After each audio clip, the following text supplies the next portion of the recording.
Welcome, dear subscribers and curious listeners of my channel.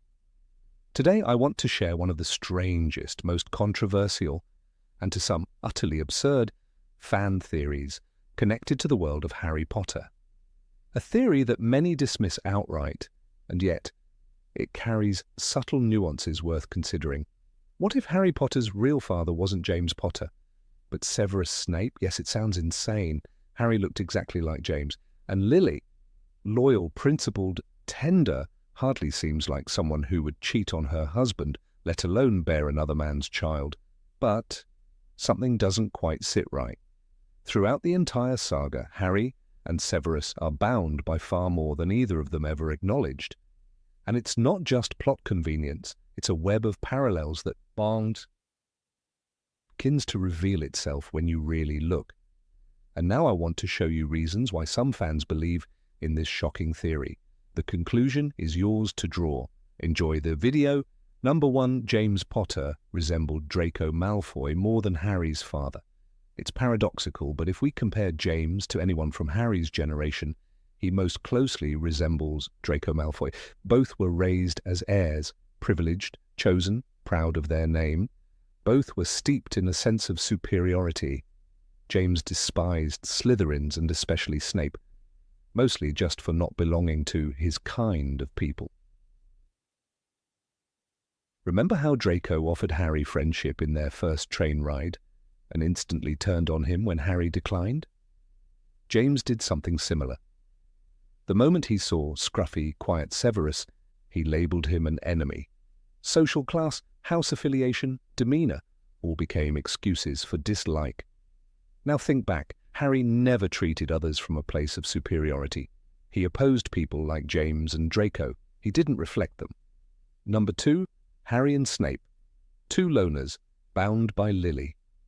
Snape's childhood was bleak. Cold, abusive father, poverty, isolation. Harry, though born into another family, also knew a life without love. A boy raised in a cupboard, mocked and ignored. Their stories, while different, were eerily similar in one way. Both were children nobody loved. But light found them. For Snape, it was Lily. For Harry, Lily too, though indirectly, through her sacrifice and the love that continued to protect him. Most importantly, Lily didn't just save them through magic. She awakened in both the ability to love. Ron and Hermione became the family Harry never had. Lily was the light for Snape that kept him teetering on the edge between good and evil. And though Severus lost her, through one tragic mistake, her memory guided him for the rest of his life.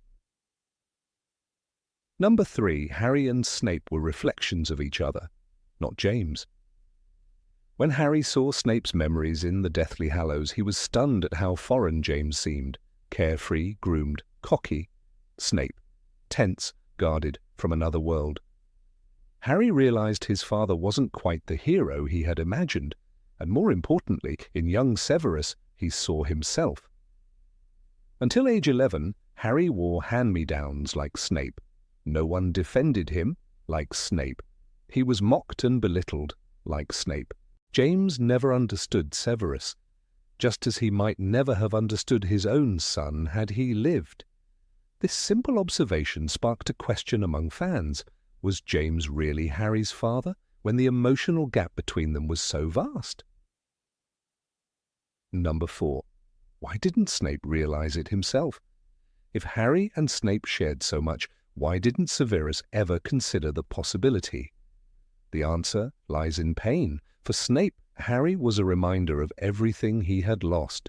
He saw in the boy not just James, but the echo of his own failure. He believed Harry was the result of Lily's choice, a choice he had been powerless to change. Too late, too tragic. Snape hated James, and Harry, with James's hair and glasses, was a walking trigger. He didn't see that Harry's character had little to do with his father. His moral code, his impulse to protect the weak, his readiness to sacrifice himself. That wasn't James. That might have been Lily, or Severus himself? Yes, it's just a theory. But as fan fiction goes, it reveals another dimension. Perhaps Snape wasn't just a man tormented by unrequited love. Perhaps he was someone who gave everything for the son of the woman he loved, or maybe for his own son. Number 5, Snape and Harry, reluctant heroes.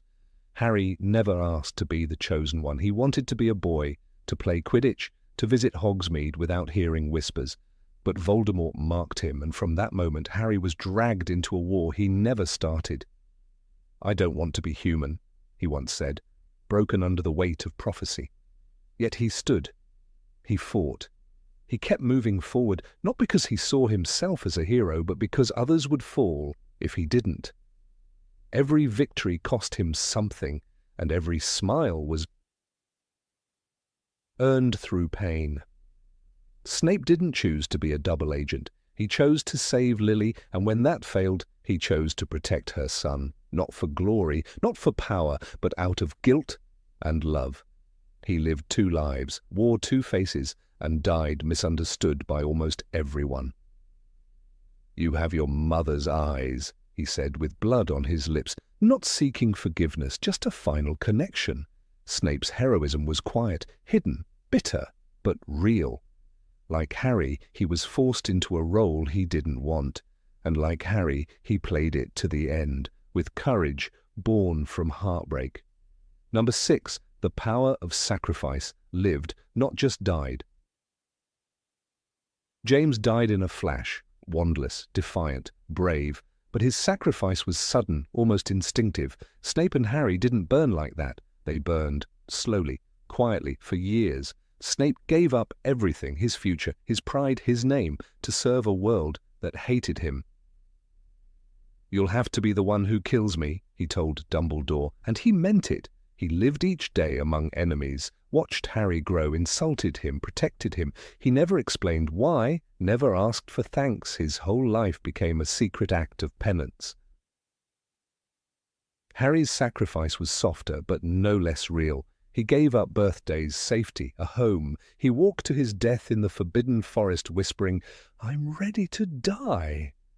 He was 17. He didn't run. He didn't cry. Like Snape, he never asked to be a hero. He just became one. Every year at Hogwarts, every fight, every time he chose others over himself, it was a piece of his life he gave away, and that's what bound them. Not glory, not fate, but the quiet decision to carry pain so others wouldn't have to. Number 7, deep attachment to loneliness. James Potter was never alone. He had Sirius, Remus, Peter. He had laughter, loyalty, easy trust. He walked through Hogwarts like it belonged to him, never doubting there would be someone beside him. But Harry walked its halls with a different silence. Even with Ron and Hermione, there were moments, deep, aching moments, when he felt completely isolated. "I must die," he whispered in the forest, and he told no one. Because some paths, he knew, had to be walked alone, not because he wanted to, but because no one else could understand the weight he carried. Snape never expected understanding. His life was one long corridor without doors. He trusted no one but Dumbledore, and even that trust was stitched with resentment. He hid everything, his past, his pain, his love.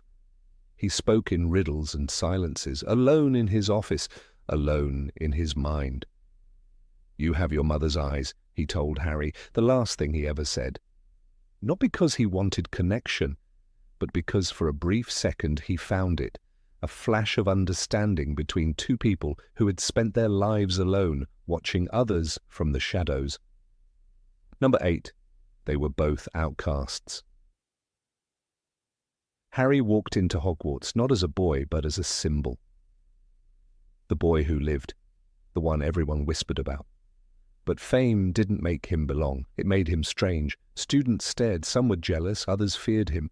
Even Ron had admitted, "Everyone knows your name." But knowing his name didn't mean knowing him. He had no stories to tell, no photos, no family. He watched others laugh and fit in while he sat with unanswered questions. The Sorting Hat even considered Slytherin. That one moment was enough to set him apart.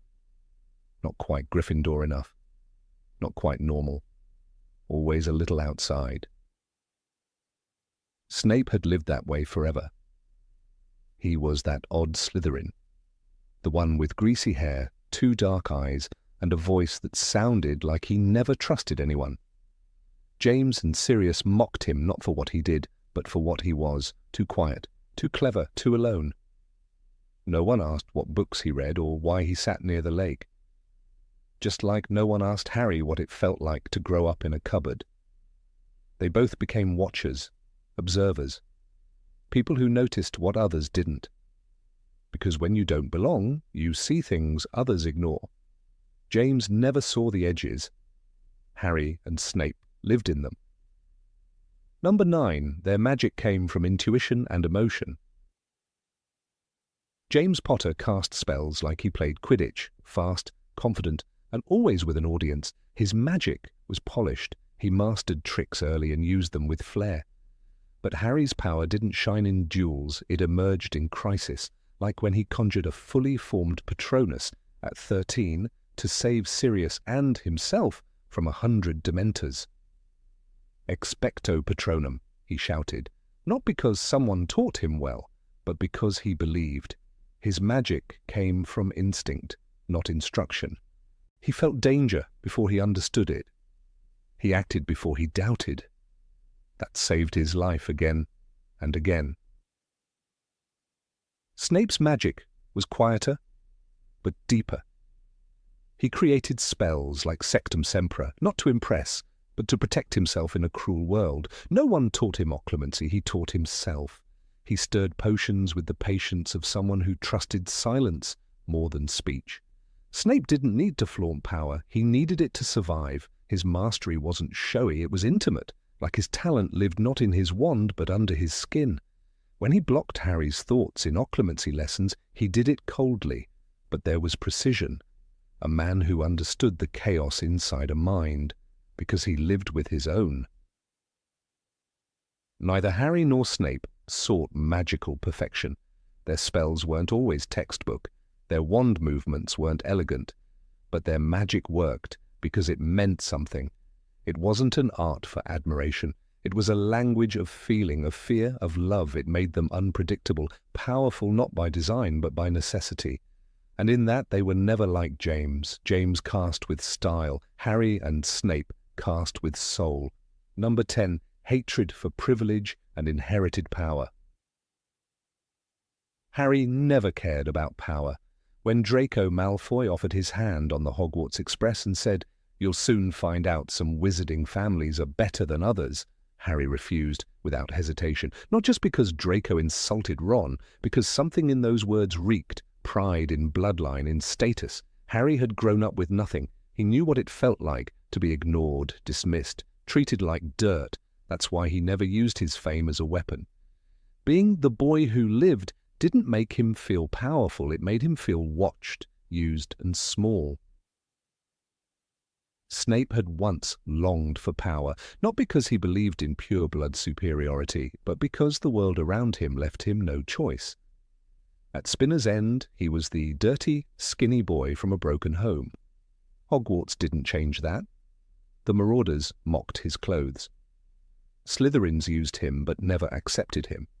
And so he turned to the only place that offered strength to the weak, Voldemort's side. "You disgust me," Lily had said, and those words shattered more than their friendship. He had joined the Death Eaters for revenge, not belief, for dignity, not domination. Both Harry and Snape knew how dangerous privilege could be. They had seen it in Lucius Malfoy's sneer, in Fudge's politics, in the way the Ministry erased truth to protect its image. Power, they learned, meant nothing without purpose. Real strength wasn't in lineage or robes or titles. It was in sacrifice, in choosing to stand alone when the crowd knelt. Harry faced death more than once, not because he wanted to be a hero, but because others needed saving. Snape, too, risked everything in silence, answering to no applause. "He was the bravest man I ever knew," Harry would later say. James Potter lived a different truth. He had charm, respect, a name. He never needed to fight for his place. He inherited it. It's not that he was cruel, But he didn't question the system that favored him. He didn't have to. That's why Harry, though his son, never felt truly like him, and why Snape, though his enemy, mirrored the path Harry walked, not one of ease, but of resistance, not a path paved by legacy, but carved by pain. Number 11, their worst fear was losing love, not losing battles. The reason Dementors affected Harry so deeply was never just about fear of death. It was about loss, about pain that lived inside him like a scar that never faded. When they drew near, he didn't scream from fear. He relived the night his parents died. He heard his mother's last cry, "Not Harry, please not Harry." He heard the rising panic in James's voice before the killing curse. Harry's worst nightmare wasn't dying. It was returning to the darkness where no one loved him. That hollow place where he was alone again, just like in the cupboard under the stairs. Severus Snape never feared death either. He feared silence.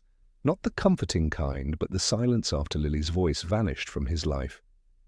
He had lost her twice, first as a friend, when he called her Mudblood, and then forever, when she died because of a prophecy he helped deliver. "You disgust me," she had said, and he carried those words like a curse. His greatest fear was not being caught or exposed. It was waking each day knowing she was gone because of him. It was love, not duty, that drove him to Dumbledore's office that night, whispering, "Hide them. Hide her." Snape and Harry feared the same thing, losing the only people who made their world worth saving. Neither of them craved glory. They weren't warriors by nature. When Harry walked into the Forbidden Forest to die, it wasn't because he wanted to win, it was because his friends, his world, needed protection. Just like Snape, who faced Voldemort with no one at his side, knowing full well what it would cost. "Look at me," he whispered to Harry, his final words not meant for Harry at all, but for Lily in the eyes of her son. James Potter never lived with that kind of fear. He feared dishonor, perhaps. He feared being wrong, being defeated, but he didn't know what it was to live in constant mourning. He loved Lily, yes, but he had her. He had friends. He had confidence. Harry and Snape lived in the shadows of loss, shaped by it. Their deepest terror wasn't falling, it was being left behind by love they could never hold on to. Number 12, their magic was born of pain.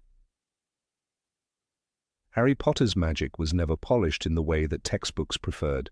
It wasn't refined like Hermione's, who practiced each incantation until it was textbook perfect, or measured like Dumbledore's, who moved his wand with centuries of knowledge. Harry's magic often burst forth from emotion, raw, chaotic, and untrained, but it worked.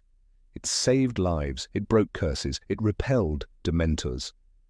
And in this way, he shared an unlikely bond with Severus Snape, the one man he thought he could never resemble. Their hatred had always been mutual, their paths never truly aligned.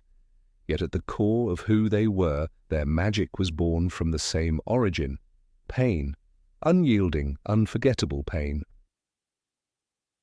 Snape's power had never been about glory. He was not the kind of wizard who showcased his skills. He brewed potions in silence, taught in shadows, and bore the mark of the Dark Lord not because he desired greatness, but because he was lost. His childhood had been loveless.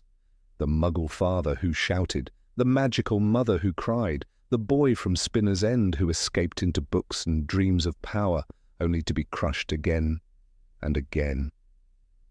The only light in his life was Lily Evans. And when he lost her, something in him broke in a way that would never heal. Yet that fracture became the core of his strength. It was Lily's name he clung to in the darkness, and it was for her memory that he switched sides. His entire life became a spell cast in grief and guilt. Harry, too, was shaped by loss, but unlike Snape, Harry never had a moment to cling to, no memory of his mother's voice or his father's laughter. All he had were stories, a flash of green light, and the suffocating silence of a cupboard. His magic awakened not in celebration, but in terror. When Aunt Petunia cut his hair too short, when Dudley chased him, when he was alone and cornered. "He didn't realize it was magic," Dumbledore once said, "until we told him." And yet it saved him every time. From the very beginning, Harry's magic was a shield against the world. The Patronus charm, one of the most difficult spells in existence, requires a wizard to conjure the happiest memory they possess. Most fail to produce even a wisp of light. But both Harry and Snape created full corporeal Patronuses, and theirs weren't just powerful, they were deeply symbolic. Harry's stag mirrored his father's animagus form, James Potter, who died protecting his family. The stag was not a memory, but a legacy, an idea, a beacon of hope that Harry barely knew, but still revered. "Expecto Patronum," Harry cried on the shores of the lake, thinking he had seen his father appear to save him. In truth, it was himself. He became his own salvation, rooted in the myth of the father he never had. Snape's Patronus, revealed only once in the series, was even more devastating. It was a silver doe, Lily's form, unchanged, unforgotten. When Dumbledore asked, "After all this time?" Snape responded simply, "Always." It was a moment that rewrote everything readers thought they knew. The cold, bitter man who stalked through the dungeons had, all along, loved more deeply than anyone imagined. His Patronus wasn't based on joy. It was a monument to sorrow, to the weight of a love he could never relinquish. And that was precisely why it worked. His loss became his light. Neither of them cast perfect spells by academic standards. Hermione could outduel Harry in theory. Slughorn respected Snape for his potion brilliance, not for his charms or transfigurations. But when it mattered, when souls were at stake, both Harry and Snape summoned magic that felt alive. In the graveyard, when Voldemort returned, Harry's wand responded with golden fire. When Umbridge tortured students, it was Harry who led Dumbledore's army, not because he was the strongest, but because he believed in something greater than fear. And when Snape killed Dumbledore atop the astronomy tower, it was not murder, it was sacrifice. A spell born from a pact, from love twisted with duty. Magic in the Harry Potter universe is more than ability, it is essence. And in both Harry and Snape, their essence was steeped in trauma. Harry's every act of defiance, facing a basilisk at 12, standing before Voldemort at 17, was a refusal to be shaped by his losses. Snape's every act of cruelty, paradoxically, was rooted in that same place, a desperate attempt to guard himself from the unbearable weight of what he'd done. His life became a series of curses directed at the world, but his magic, his truest magic, was always in service of a boy he could barely stand, because that boy had Lily's eyes. Their wands themselves reflect the bond. Harry's wand shared a twin core with Voldemort's, which protected him more than once. Snape's wand is never described in detail, but we know it's magic. The Half-Blood Prince's textbook is filled with spells he created, shortcuts through pain. Sectum Sempra, for enemies, written in a scrawl, is both a curse and a cry, a spell that cuts as if by blade, bleeding out the hate that lived inside him. It was beautiful and terrible, a creation born from torment. When Harry used it, not knowing what it would do, it shocked him, but Snape had poured himself into it. His genius was not in destruction, it was in expression. Number 13, both lived behind a mask. Harry Potter was never just a boy with a scar. From the very beginning, the world projected its expectations onto him. At 11, he was the boy who lived. At 12, he was the hero of the Chamber of Secrets. By 14, he was a reluctant champion in the Triwizard Tournament, and as the war escalated, he became a symbol, a beacon of hope for a crumbling world. But Harry himself never asked for that burden. His public face was always composed, brave, sometimes even defiant. Yet behind the scenes, he was plagued by fear, confusion, an overwhelming grief. He mourned Sirius silently, carried Cedric's death on his shoulders, and bore the prophecy like a brand carved into his soul. Harry learned early on that showing weakness was not an option. Too many relied on him. He smiled when he wanted to cry, led when he wanted to collapse, and comforted others even when his own world was falling apart. The weight of expectation forged Harry into someone he was not always comfortable being. His internal struggles remained hidden beneath a stoic gaze and determined posture. He pretended to be fine when Ron abandoned him during their Horcrux hunt. He laughed with Hermione at the fireside when his heart was sinking with each passing day without answers. Even at Shell Cottage, surrounded by a semblance of safety, Harry refrained from voicing his despair. In the Deathly Hallows, it is written, he felt as though he were hurtling towards something unseen and unavoidable, and all he could do was keep moving forward. That forward motion was the mask. The act of keeping going, of suppressing every scream and doubt inside him, became second nature. Severus Snape's mask was forged in darker fires. His life was a complex tapestry of secrets, regret, and deception. As a double agent, he lived each day under the scrutiny of two masters, Voldemort and Dumbledore. To the Dark Lord, he presented himself as loyal, cold, and calculating. To the Order, he was a necessary evil, a figure mistrusted even by those he risked his life to protect. Every word, every glance, every step he took had to be calculated. The slightest error could spell death. The most tragic part of his masquerade was that even the boy he swore to protect believed him a villain. Snape bore that misunderstanding in silence, never defending himself, never asking for sympathy. Snape's mask was not only about survival, it was penance. He clung to the memory of Lily Evans like a lifeline, and every cruel word he endured, every scornful gaze he accepted without protest, was part of his self-inflicted punishment. In The Half-Blood Prince, when Dumbledore asks him, "You have no idea of the remorse I feel," Snape's answer is silence. He never verbalizes his torment, he wears it. The sarcastic remarks, the icy demeanor, the disdainful tone, all were armor. Beneath that armor lay a man who had gambled his soul and accepted a life of scorn to atone for a single, unforgivable choice. What binds Harry and Snape is not their allegiance or even their connection to Lily, but the fact that they were both forced to become actors in their own lives. For Harry, the mask was thrust upon him by a world that needed a hero. For Snape, it was self-imposed, a shield forged from guilt and secrecy. Neither of them ever truly got to live as themselves. When Harry stepped into Hogwarts, he was already someone to be watched, admired, doubted, or hated. When Snape returned to its halls, he was already a traitor to one side and a monster to the other. Neither had the luxury of innocence. Number 14, Love as a Path to Redemption.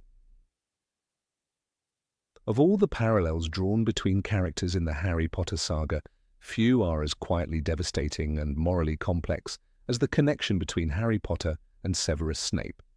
Though they stood on opposite sides of a classroom, divided by generations and haunted by the same woman's eyes, the love that shaped them both followed strikingly similar contours. For James Potter, love came easily, a reward for charm, bravery, and boldness. He won Lily Evans' heart, became her husband, the father of her son, and died a hero. But for Harry and Severus, love was no reward. It was a wound, a burden, a mission. It was not possession, it was surrender. Severus Snape's love for Lily Evans was born long before the shadows gathered over Britain. As children, they shared corners of the playground, secrets whispered over fences, and a world no one else seemed to understand. But Severus, clinging to dark ambition and desperate to matter in a world that had always shunned him, made a choice that would cost him everything. He called her Mudblood. He chose power over her pain, and though he begged forgiveness, the line had already been crossed. Lily never looked back, but he did, always. When Voldemort marked the Potters for death, Severus knelt at the feet of the very man he served and begged for Lily's life. "Anything," he whispered, and he meant it, anything to save her. But it was not enough. She died anyway.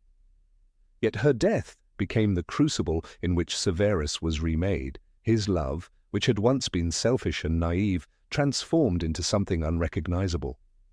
He turned spy, betraying Voldemort, risking his life daily, answering to Dumbledore with the weariness of a man who had already died once, when Lily did.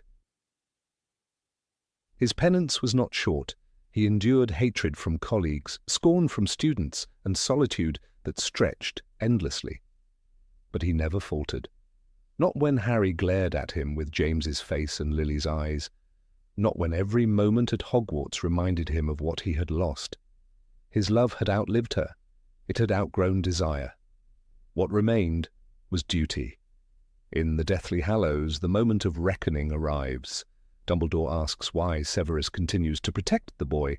Snape's answer is a spell of its own, always. And Harry, so young, so burdened, learned love the hard way. He did not win Lily's heart. He carried her blood. He carried the scar of her sacrifice and the shadow of her death. Love, for Harry, was never safe. It was not a teenage romance or a fairy tale promise. It was the raw knowledge that to love was to lose, and to lose was to be human. He watched Sirius fall through the veil.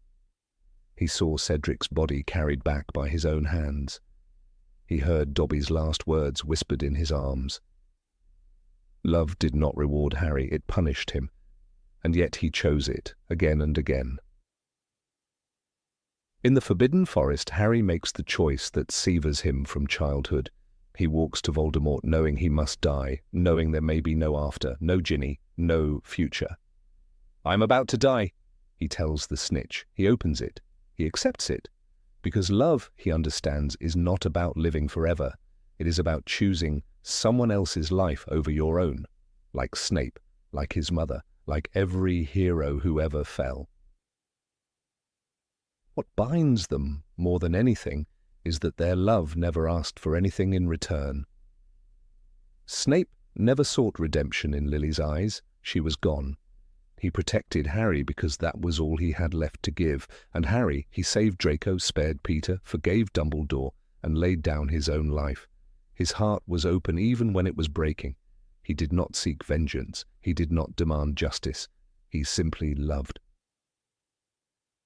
Neither of them was rewarded for it. Snape died in a boat shed, unloved and uncelebrated, with no one but Harry to hear his last confession. And Harry, though he lived, bore the scars forever.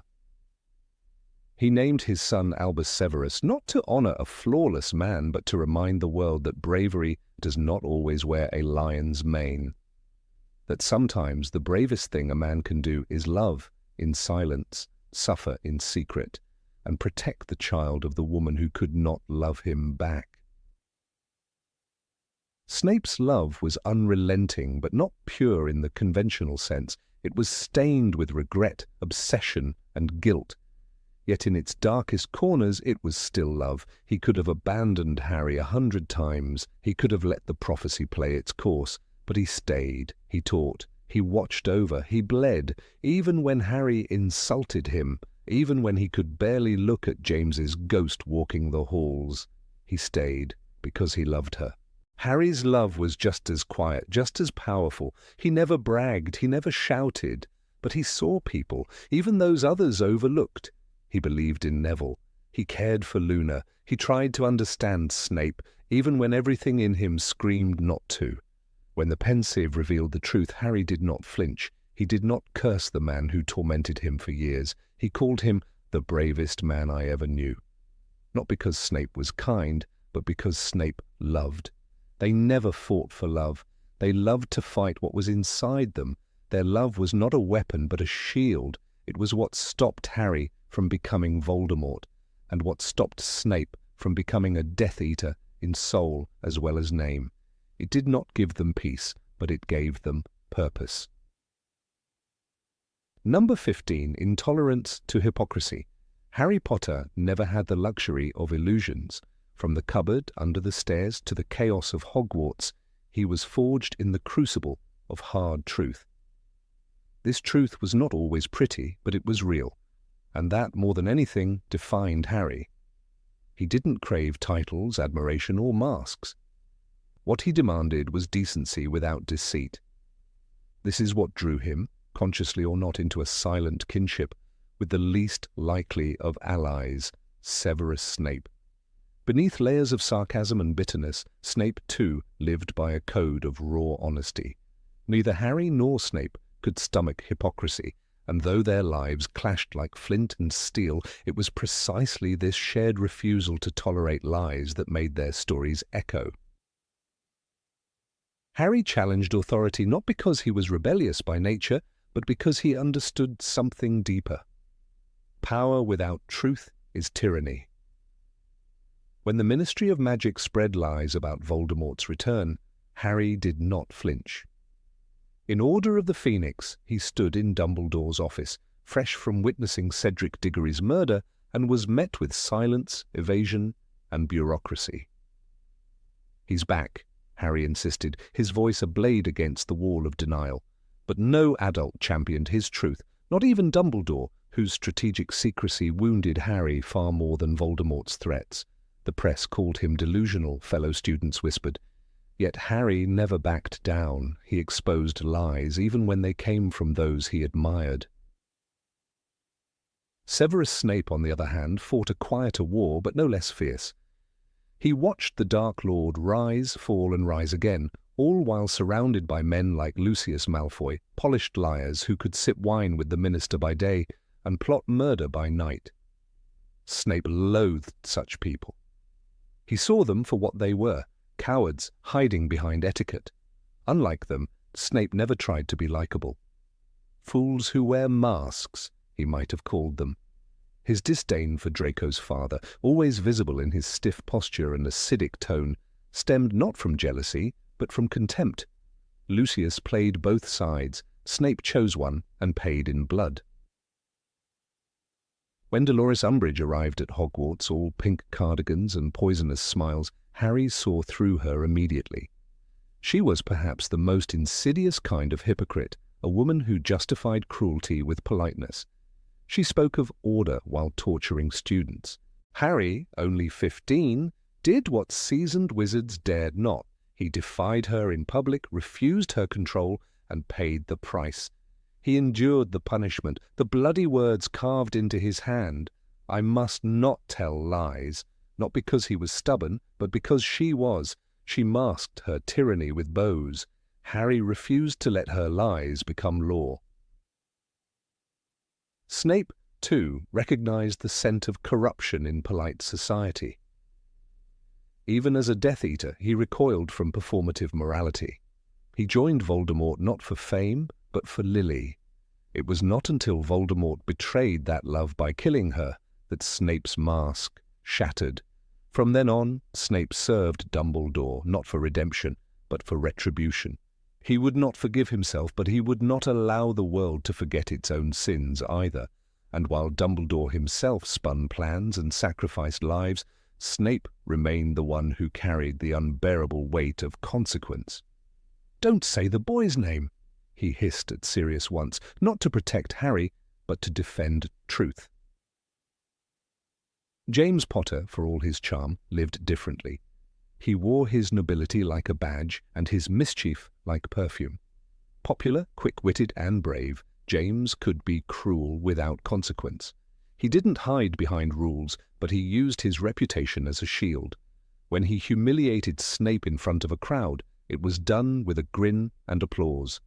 "Snivelous," he said, while Lily looked on in horror. For James, rebellion was a game. For Harry and Snape, it was survival. Harry did not know the full truth of his father's past until the pensive showed it to him, and what he saw sickened him. "My father was a bully," he whispered, shaken not because his image shattered, but because he had been lied to. James had always been painted as flawless. Now Harry saw the blemishes, and he recoiled. not from his father's flaws, but from the fact that everyone had hidden them. It was a rare moment when Harry and Snape stood on the same ground, bound by shared disillusionment. Snape, for his part, never let anyone forget James's hypocrisy. He hated how easily James could play the hero while delighting in torment. Snape was not innocent, but he never pretended to be. His sins were etched across his face, his voice, his very presence. He was hated by students, mistrusted by staff, and disdained by both sides, but he never wore a mask. He told Harry hard truths, often with cruelty, but never with deceit. When he called Harry arrogant, it was because he saw the shadow of James. When he protected him, it was because he saw the ghost of Lily. Both Harry and Snape despised false fronts. They lived in a world where masks were currency, and they refused to trade. Even when Dumbledore admitted that he had raised Harry like a pig for slaughter, it was Snape who broke the silence. "You've kept him alive so he can die at the proper moment," he snarled, the words laced with loathing. Snape didn't hate Dumbledore for using Harry. He hated him for hiding it behind wisdom. It wasn't the plan that offended Snape. It was the lie. Harry's confrontation with the Ministry reached its climax in the Department of Mysteries. There, with his friends bleeding beside him and Death Eaters swarming like shadows, Harry stood, not for glory, but for truth. He had been called a liar, a madman, a puppet of Dumbledore. And yet, when Sirius died in his arms, Harry knew this wasn't a game, this was the price of truth. He returned not triumphant, but vindicated. Voldemort had appeared. The world could no longer pretend. Snape never enjoyed such moments of vindication. He worked in shadows, doubted by all. He saved Draco Malfoy's life, protected the school under the Carrow's tyranny, and finally, after killing Dumbledore on command, returned to Voldemort's side, hated by all. Not even Harry knew the truth until the very end. But Snape's last act was the most honest of all. He gave Harry his memories. No words, no explanations, just the raw, unvarnished truth. "Look at me," he whispered. Not as a teacher, not as a spy, but as a man dying without lies. When Harry entered the Pensieve and saw Snape's memories, he did not cry because Snape had been good. He cried because Snape had been real. He saw the boy who loved Lily, the man who swore to protect her son, and the spy who had walked through fire without ever asking for praise. Snape had not been kind, but he had been loyal. Not to a cause, but to a promise. And that, Harry understood, was more precious than popularity. After the war, Harry did not build statues of himself. Instead, he insisted that Snape's portrait be hung in the headmaster's office. Not because Snape had been liked, not because he had been kind, but because he had been true. "He was the bravest man I ever knew," Harry said, his voice carrying no trace of flattery. He honored Snape not for his victories, but for his integrity. Throughout their lives, both Harry and Snape acted on principle rather than perception. They did what was right, not what was celebrated. They exposed lies, challenged power, and paid the price in scars and solitude. And while their personalities clashed, their cause aligned.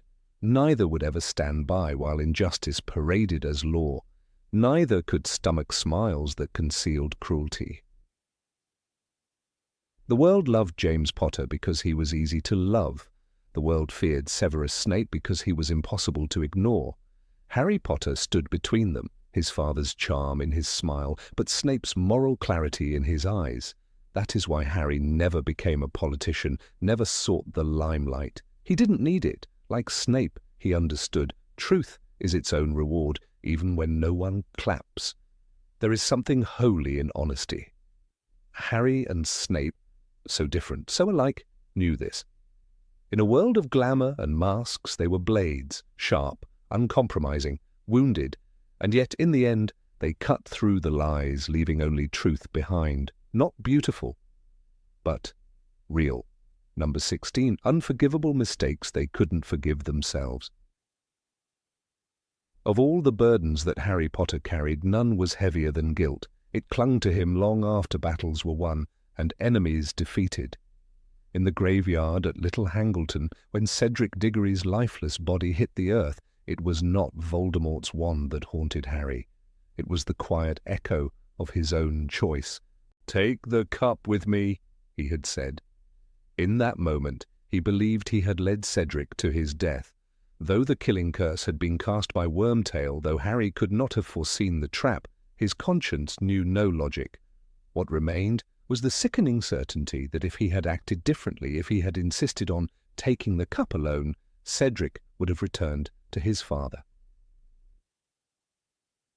Guilt defined Harry's teenage years more than even prophecy did. After the events at the Department of Mysteries, he stared into the nothingness of Sirius Black's absence with the knowledge that he had been lured into a trap. His dreams, his emotions, everything had been manipulated by Voldemort. And yet, Harry blamed only himself. "It's my fault," he repeated endlessly. No matter how many times Hermione or Remus Lupin told him otherwise, it was Harry who had led them there. It was Harry who had ignored warnings. He believed he had summoned death by being too reckless, too hopeful, too eager to be the hero. And when Dumbledore fell from the astronomy tower, Harry's torment reached its quiet climax. Immobilized under his mentor's spell, unable to move, he had watched Snape raise his wand. Avada Kedavra. The green light. The silence. He knew it had been a plan. He knew Dumbledore was already dying, that this was agreed upon. But the knowledge didn't pierce the weight pressing down on him. Dumbledore had trusted Harry to find the Horcruxes, to understand the clues, to protect others. And still, Harry had failed. At least, that's what he believed. What made Harry's guilt unique was its irrational persistence. He knew what others told him. He knew the truth from a rational standpoint. But in the secret corners of his mind, a whisper always asked, what if I had been better, faster, cleverer? He carried the deaths of Alastor Moody, Dobby, Fred Weasley, Remus Lupin, and Tonks like phantom limbs. Each name was etched into his memory as a question. Could I have saved them if I had done something else? But Harry wasn't alone in his torment. Long before he even knew the boy existed, Severus Snape had lived with a guilt so corrosive that it shaped every choice he made. He had come to Dumbledore, white-faced and shaking, with the knowledge that his words had doomed a woman. The prophecy, he had said, the one he had delivered to Voldemort in a drunken pursuit of favour. He had not meant for Lily Evans to die. That had never been his intent. But that did not matter. What mattered was that she did. Snape's guilt wasn't just about betrayal. It was about love and the irreversible nature of a single sentence spoken to the wrong man. When he realized what he had done, he didn't run. He didn't end his life, though he must have considered it. He stayed. He offered his life to Dumbledore, body and soul, asking only one thing in return. Hide them all. Keep her safe. But she died anyway. And when she did, Snape changed forever. From that moment, everything Snape did was an act of penance. Teaching potions at Hogwarts, protecting Harry from the shadows, enduring the hatred of students, staff, and Death Eaters alike. It was never about redemption. It was about punishment. He placed himself where the pain would be constant, where he would see Harry every day with her eyes. He lived with a wound that he never allowed to heal. In his worst moments, Snape was cruel, bitter, and isolated, but he never left, never once turned away from the agony he chose. I have spied for you and lied for you, put myself in mortal danger for you, he told Dumbledore. But Dumbledore knew, and Snape knew, that none of that could change the past. Snape's greatest failure had already happened. His pain wasn't just in the consequences, it was in memory. And so he let himself bleed through the years. He could have fled, could have chosen peace. Instead, he chose pain because that pain meant he still remembered. Both Harry and Snape became defined by what they couldn't forgive in themselves. For Harry, guilt was about action. For Snape, it was about the consequences of words. But both were caught in a spiral of self-blame that neither magic nor logic could undo. Harry's grief was that of a young man still learning the world's cruelty. Snape's was the quiet misery of a man who had long since learned it and helped cause it. What made their shared guilt so piercing was that neither man sought comfort in forgiveness. Harry never fully let go of Cedric. He never stopped wondering what might have happened if he'd questioned Voldemort's visions more aggressively. He never stopped seeing Sirius in his dreams, caught behind the veil. Snape never asked for Harry's understanding, never explained himself until his final breaths. Their silence was their shared penance. And yet, there was an essential difference. James Potter, the man who had bullied Snape in youth and died a hero, never lived long enough to carry such weight. James was bold, reckless, full of life. When he did wrong, he didn't dwell. He moved forward, charming and self-assured. Harry inherited that too, in part. But what made him different was the trauma, the ceaseless death that followed him. He could not, as James might have, just keep going. Snape, on the other hand, had never known freedom from guilt after Lily's death. It coloured everything. His cold demeanour, his obsession with occlumency, his need for control, even his hatred of Harry, half an echo of James, half an unbearable reminder of Lily. He wasn't just angry, he was broken. And the only way he knew how to live with it was to keep punishing himself. And still, both of them were brave in ways no one fully saw. Harry kept walking into danger, not just because he was brave, but because he thought he had to. Because otherwise, someone else might die. "I must be the one to kill him," he told Ron and Hermione. He was talking about Voldemort, but also about fate. He took it all upon himself because he thought he had failed enough. Snape, too, walked into fire. He protected Draco when no one else would. He carried Dumbledore's secret plan knowing he would be hated. He allowed the world to believe he was evil. He killed the only man who had offered him a second chance. Not because he wanted to, because he had to. That was the cost of atonement. Their lives mirrored each other in the darkest ways. Two men bound by choices made in youth. Harry for trusting too much, Snape for loving too deeply. Both caught in traps they set for themselves, and neither one could forgive. Not truly. Harry tried after the war. He named his son after Severus. He said he was the bravest man I ever knew. But in the quiet spaces of his life, the weight of the dead still hung from his shoulders. Snape died alone, bleeding in the shrieking shack, with no one to mourn him. Except Harry, who watched his memories and wept. In that moment, their guilt converged. Harry saw the man behind the bitterness, saw the pain that had haunted Snape longer than Harry had been alive. It changed him. It broke something open, but even then, forgiveness did not come easily. Harry lived, he married, raised children, tried to find peace, but he never forgot the faces of those who died because they believed in him. Snape never gave himself the chance. He never believed he deserved to live past the war, and perhaps in his own mind he didn't. That was the shape of his remorse, endless, irreversible, self-inflicted. They were not so different, one a boy with too much heart, the other a man with too many regrets, both of them marked by love, both of them consumed by guilt, both of them heroes, though neither saw themselves that way. And in the end, it was their inability to forgive themselves, not the world's judgment, that made their stories so unbearably human. Number 17, their lives always hovered on the edge of death. Harry Potter's life was never meant to be ordinary. From the moment Voldemort marked him as his equal, the boy became a symbol of death's presence. Each school year was laced with a brush against the end, a mountain troll, a basilisk, dementors, dragons, curses, Death Eaters.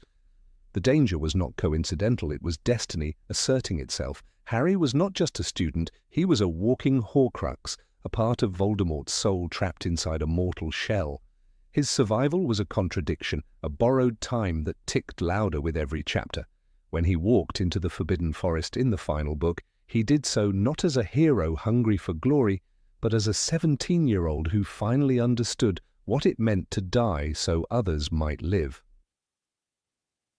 Snape's existence mirrored that precarious line between life and death, though in a quieter, more shadowed way. Unlike Harry, Snape sought no prophecy, no spotlight. But every morning he woke up knowing he was playing a double game with the darkest wizard of their time. He sat at Voldemort's side, spoke lies with steady breath, and cast loyal eyes while burying his truths deep within occlumency-trained silence. Every dinner at the Death Eater table, every secret mission for Dumbledore, every carefully chosen word, it was a gamble. He lived one lie away from annihilation. His knowledge was his sword and his vulnerability. There were no chances for mistakes. His path was solitary, tread in silence, lit only by the dim light of a promise he made to a woman who died long ago. Harry's dance with death was visible, explosive. From the Triwizard Tournament's lethal trials to the graveyard resurrection of Voldemort, he was flung again and again into situations no child should survive. "You have shown bravery equal to theirs," Dumbledore told him, referencing his parents. And yet Harry kept surviving. It was this repeated survival that wore down his soul. In Order of the Phoenix, he is emotionally wrecked, burdened by the loss of Sirius, his godfather. He begins to understand that victory doesn't mean life, and survival often means carrying the dead within you. Snape, too, carried the dead. Every moment he spent in Hogwarts teaching the son of the woman he loved, he was haunted. Not by ghosts in the usual sense, but by memories so visceral they became chains. His worst memory, the moment James Potter humiliated him before Lily, wasn't about bullying. It was about the moment he realized he could lose her. And he did. She died, and he bore that guilt like a wound that never closed. "You have your mother's eyes," he told Harry at the end. Not as a sentiment, but as a confession. Everything he did, from protecting Harry to killing Dumbledore, was rooted in a quiet grief that shaped his fatal trajectory. Harry walked toward death, knowing he carried a piece of Voldemort's soul. He had seen enough loss, Cedric, Dobby, Hedwig, Fred, Remus, Tonks, to understand death was not the enemy but the price. "Does it hurt?" he asked, not because he feared it, but because he was ready.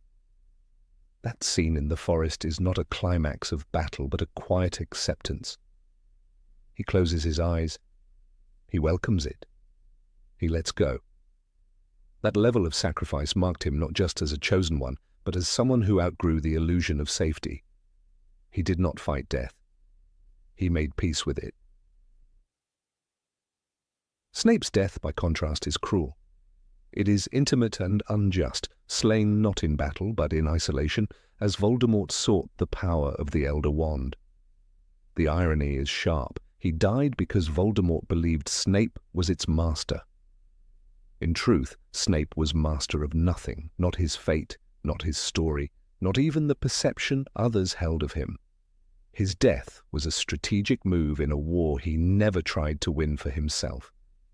He had no glory, no audience, just the presence of Harry, the only one who would ever learn the full truth. It was Harry who took the memories. It was Harry who finally saw the man behind the bitterness. Their common thread lies in the willingness to walk into death, not for themselves, but for others. Harry did it to destroy the Horcrux within him. Snape did it every day he faced Voldemort. Both knew the cost, Both accepted it. Neither expected a reward. "Look at me," Snape whispered, not pleading, but anchoring himself to the only fragment of Lily left in the world.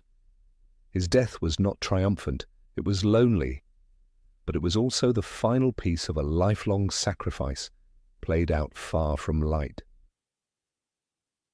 Harry's survival after his own death is mystical, a resurrection granted by love and sacrificial magic. He meets Dumbledore in that ethereal King's Cross station and is offered a choice. He returns not for vengeance, but for duty. He finishes the fight not to be the hero, but because he is the last who can. That final duel with Voldemort is not revenge, it is closure. The boy who lived walks away not in victory, but in quiet sorrow. The battle has ended, but the scars will remain. Snape never got that choice. He had no resurrection, no post-mortem reunion with Dumbledore. His secrets lived on only because Harry made them known. In naming his son Albus Severus, Harry did not just forgive Snape. He acknowledged the man's sacrifices in a way no one else ever would. Snape's legacy was always one heartbeat from being erased. He did not survive to defend it. He lived knowing no one would believe him, and he died knowing it didn't matter. The proximity to death defined them both, but it also revealed their truths. Harry's truth was love, his mother's, his friends', his own capacity to give. Snape's truth was loyalty, a dark, painful loyalty rooted in loss, not hope. Both operated in grey zones of morality. Harry used unforgivable curses. Snape took innocent lives under orders. They were not saints. They were survivors, sharpened by circumstance. James Potter died quickly. Brave, yes, but brief. He stood between his family and Voldemort for seconds. Harry and Snape lived years with death breathing down their necks. Harry bore the expectations of a world. Snape bore the disdain of one. Neither flinched. Both moved forward, and in doing so they became two sides of the same coin. One loved openly, the other from the shadows. One returned from death, the other embraced it. Even in childhood, Harry's fate was steeped in mortality. Locked in a cupboard, unloved and unwanted, he was emotionally starved before he ever faced physical peril. That emotional void mimicked death, a life without meaning. Hogwarts gave him purpose, but danger followed, Quirrell's betrayal, the basilisk's fangs, Sirius's escape, Voldemort's return. Each year was a countdown. And yet Harry continued because he believed others were worth the risk. Snape's youth was also filled with emptiness. A broken home, a bitter father, a growing anger. He found solace in magic, but darkness came easily. He joined the Death Eaters not because he hated Muggleborns, but because power masked vulnerability. Only when Lily died did he understand how little power could protect. His life afterward was an apology stretched over decades. He worked for Dumbledore not as penance, but as a sacred duty. Anything, he said, anything to protect her son, anything to keep the promise alive. Both men were framed by prophecy, though in different ways. Harry's life was dictated by Sybil Trelawney's words. Snape's decision to pass along those words sealed Lily's fate. The prophecy gave Harry purpose and took everything from Snape. One became the weapon, the other became the hand that unknowingly forged it. Their lives intertwined through a single act, Snape's decision to report what he heard, and yet in that fatal mistake he found a new purpose: protect Harry, even if he never knew it. In Half-Blood Prince, Harry witnesses Snape kill Dumbledore. The betrayal seems complete, but truth, as always in their stories, is murkier. Snape's killing blow is not ambition, it is mercy, a promise fulfilled, a man forced to do the unthinkable to protect a larger plan. Harry sees the act but not the motive. Only later, through Snape's memories, does he understand, and when he does, he cannot hate the man, because he sees himself in him, a life shaped by sacrifice, a love so enduring it outlived death. Neither man rested. Even when peace came, it was shadowed. Harry bore the weight of loss of memory. He knew what war took. He became a father trying to give his children the normal life he never had. He named his son after the man most people still considered a traitor, because he knew better. He knew the truth. And truth, in the world of Harry Potter, is the most fragile form of magic. Snape had no family, no children, no grave covered in flowers, but in Harry's words, he lives. He was the bravest man I ever knew. A sentence heavy with contradiction, because bravery, like death, wears many masks. Snape's was bitterness, Harry's was hope. Both fought for a world they would never fully belong to, both gave more than they received, and both, in the end, walked willingly into the dark. Number 18, their relationships with Dumbledore were painful and complex. Harry's relationship with Albus Dumbledore began with reverence. To the 11-year-old boy who had grown up in a cupboard and never known kindness, the headmaster seemed to be a figure from myth, wise, warm, powerful, and entirely trustworthy.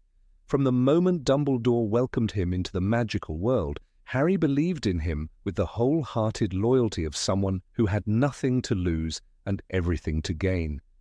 But that purity of trust did not last. By the time Dumbledore died atop the astronomy tower, Harry's world had already begun to crumble under the weight of withheld truths. The man he had idolized turned out to be someone who kept secrets with surgical precision. And in those final moments, Harry realized that their relationship had been built on something far more fragile than absolute honesty. It had been built on necessity and silence. Severus Snape, on the other hand, never had the luxury of idealizing Albus Dumbledore. His relationship with the headmaster was forged in darker places: debt, grief, guilt, and the desperate hope for redemption. When Snape returned to Dumbledore after Voldemort's first downfall, it was not out of love or loyalty. It was because Lily Evans was dead, and Snape had nothing left but the brittle remnants of his remorse. Dumbledore took him in, made a deal, and never let him forget what that deal cost. From that moment, Severus was bound to him, not by admiration, but by obligation, and though Dumbledore never showed cruelty, the power he held over Snape was absolute. Harry and Severus both suffered under the weight of Dumbledore's silence, but in different ways. For Harry, the pain came from betrayal. After Dumbledore's death, the discovery of the Hallows, and the revelation of his own status as a Horcrux, Harry's trust was shattered. "You knew," he whispered in the forest as he prepared to die. "You knew I'd have to die." The pain of being a pawn in someone else's plan, no matter how noble, cut deeper than any curse. And yet, even as he walked toward death, Harry did not turn back. He chose to complete the mission because somewhere beneath the anger, he still believed in the greater good. Snape, too, knew what it meant to be a pawn. Dumbledore asked more of him than perhaps any other character in the series. He asked him to kill. He asked him to protect the son of a man he hated. He asked him to hide his love, his pain, and his identity, not just from the world, but from himself. Snape's life became a mask. The bitterness he projected, the cruelty he showed, it was all part of the role he had agreed to play. And yet, beneath it all, there was a man slowly breaking. "You disgust me," he once said to Dumbledore, when told of Harry's fate. But he still agreed to do what was asked. That was the tragedy of Severus Snape. Not that he hated Dumbledore, but that he couldn't stop obeying him. Both Harry and Severus reached a point where they had to reconcile what Dumbledore meant to them. For Harry, that a moment came in the pensive as he watched Snape's memories. In those flickering scenes, everything changed. He saw the quiet conversations, the midnight confessions, the unbearable request, "You must be the one to kill me, Severus." It was not just a strategy. It was a sacrifice. Dumbledore had accepted his own death, not to save himself, but to protect Draco Malfoy's soul, to maintain the illusion for Voldemort, to give Harry a final push toward the truth. And suddenly, the manipulations no longer felt like betrayal. They felt like burden. Harry began to understand that Dumbledore had always carried the heaviest weight of all. Snape, too, had his moment of reckoning, though it came earlier. The turning point was when Dumbledore asked him to protect Harry, not because he was James Potter's son, but because he was Lily's. The emotion in Snape's voice, "You have kept him alive so he can die at the right moment," was not just anger, it was despair. Snape had given everything for a boy he did not love, and now he was told it was all a slow march to the grave. And still he said yes. Not because he trusted Dumbledore, but because there was nothing else to believe in. It was the most profound act of loyalty, born not of affection, but of a shared, unbearable grief. There is a moment in the books that encapsulates the quiet devastation of this dynamic. When Harry names his son Albus Severus, he tells him, "You were named for 2 headmasters of Hogwarts. One of them was a Slytherin, and he was probably the bravest man I ever knew."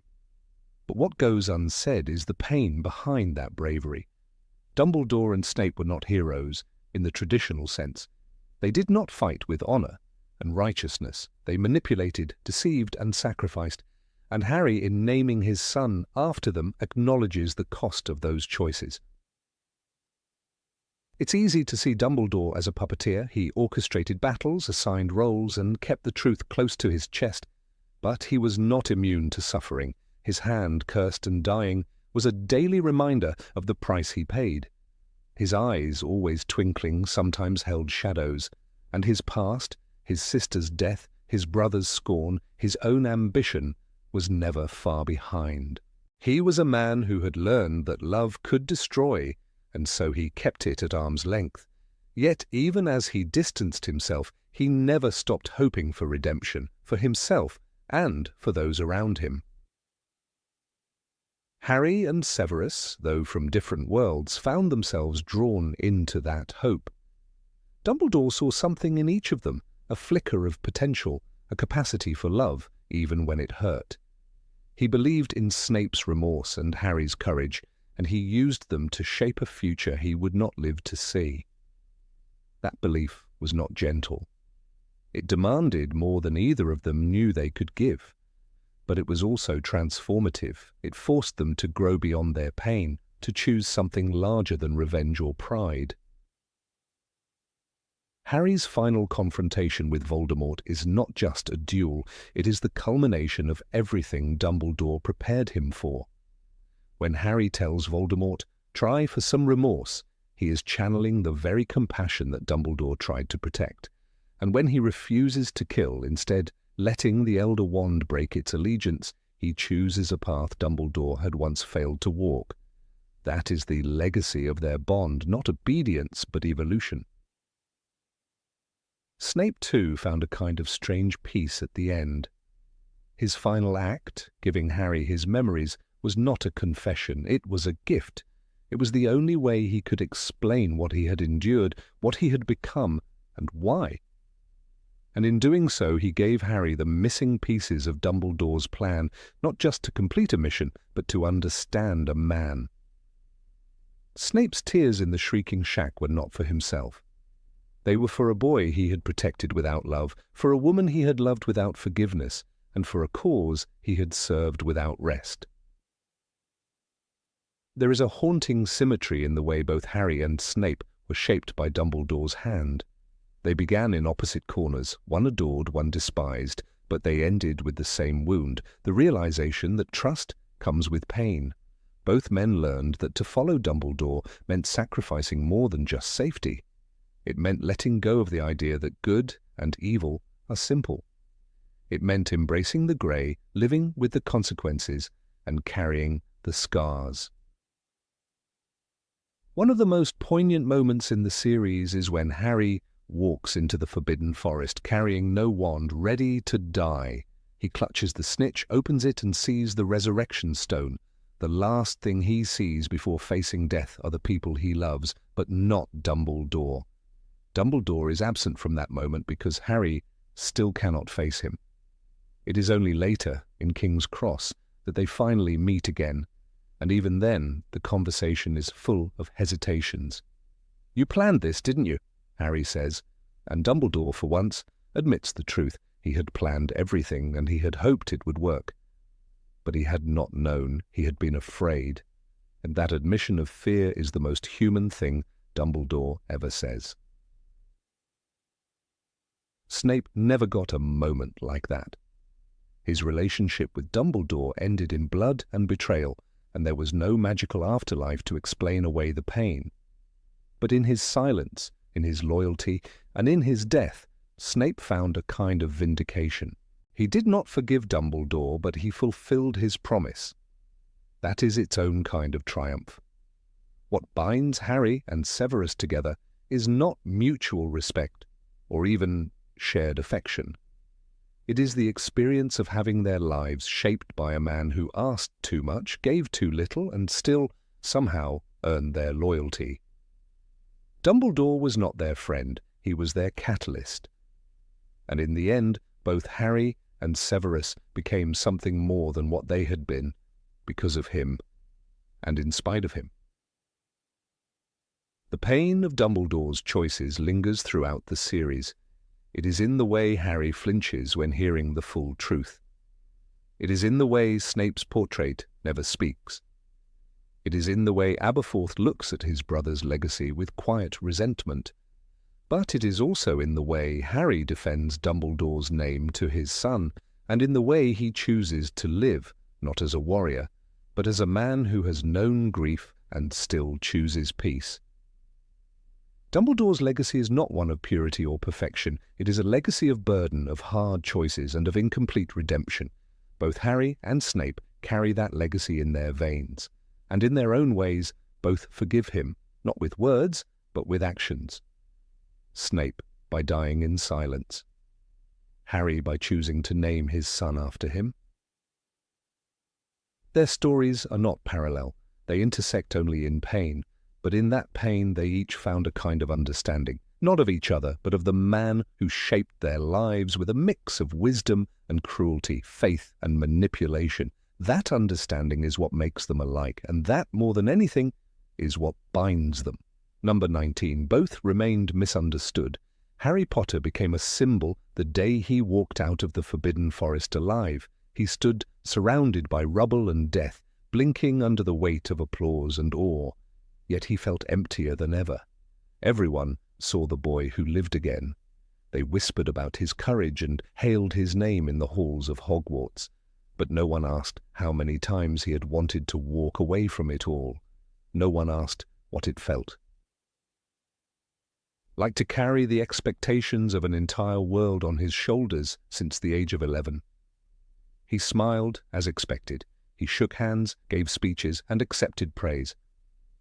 But in the silence of his own mind, there lived a boy who had just wanted a family and a quiet life without prophecies or horcruxes. From the outside, Harry looked like someone who had won. He had defeated Voldemort, saved lives, and lived to tell the tale. But what tale could he possibly tell that anyone would understand? Could he explain the way his heart stopped when he saw Fred Weasley's body? Could he make anyone understand what it was like to carry the resurrection stone and see his parents, Sirius and Remus, only to walk away from them into death?